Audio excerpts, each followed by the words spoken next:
உன்னை குறித்து ஒரு மனிதன் தவறாக பேசும்போதோ, உன்னை குறித்து ஒரு மனிதன் தீயதாக பேசும்போதோ, அல்லது உன்னோட ஒரு மனிதன் சண்டை போடும் போதோ அல்லாஹ்விடத்தில் அதை ஒப்படைச்சிரு.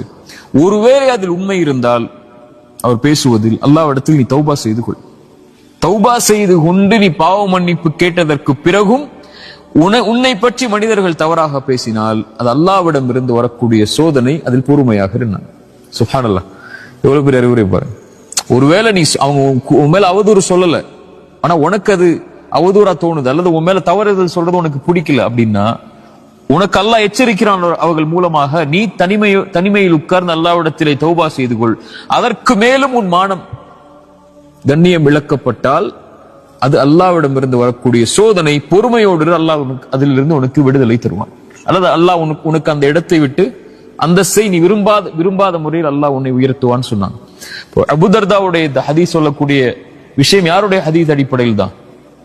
ரசூலுல்லாஹி ஸல்லல்லாஹு அலைஹி வஸல்லம் ஹதீஸ் அடிப்படையில் தான். யார் மறுமையில் ஒரு மனிதன் நன்மைகளோடு பரம ஏழை ரசூலுல்லாஹி ஸல்லல்லாஹு அலைஹி வஸல்லம் கேட்கும்போது, ஒரு மனிதன் செல்வத்தோடு வசதியோடு இருப்பவன் பரம ஏழை இல்ல, அது இல்லாதவன் பரம ஏழை இல்ல. நாளைக்கு மறுமையில் ஒரு மனிதன் வருவான், அவன் மலைகளளவு நன்மைகளை சுமந்து வருவான். ஆனா அவனுக்கு பின்னாடி ஒரு கூட்டம் நிற்கும். அவங்க யார்? அவனை பற்றி புறம் பேசி இருப்பான், அவனுடைய மானத்தை பற்றி பேசி இருப்பான், அவன் மீது அவதூறு சொல்லி இருப்பான், அவனை பற்றி பின்னால் அவனுடைய மானத்தை பங்கப்படுத்தி இருப்பான், அவனுடைய கண்ணியத்திற்கு பங்கம் விளைத்திருப்பான். அதனால் அவனுடைய நன்மைகள் அவருக்கு பங்கு வைக்கப்பட்டு அவனிடத்தில் நன்மைகள் எதுவும் இல்லாத போது என்ன செய்யப்படும்? அவர்களுடைய பாவங்கள் அவன் மீது சுமத்தப்பட்டு நரகத்தில் அவன் தூக்கி வீசப்படுவான். நன்மைகளோடு வந்த அந்த மனிதன் நரகத்தில் தூக்கி வருபவன் தான் பரம ஏழை.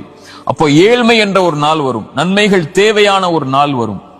அந்த நாளில் அவர்கள் உன்னை பற்றி உலகத்திலே பேசிய அந்த காரியங்கள், நீ மானத்தை அவர்களுக்கு கொடுத்துட்டல்ல கடனா, அவங்க பேசட்டும், அது உனக்கு அந்த நாளில் அது உதவி செய்யும்னு சொன்னாங்க. அதனாலதான் பிறரை பற்றி பேசும்போது நம்முடைய நாவுகளுக்கு அல்லாஹ்வுடைய அச்சத்தை கொடுக்கும்.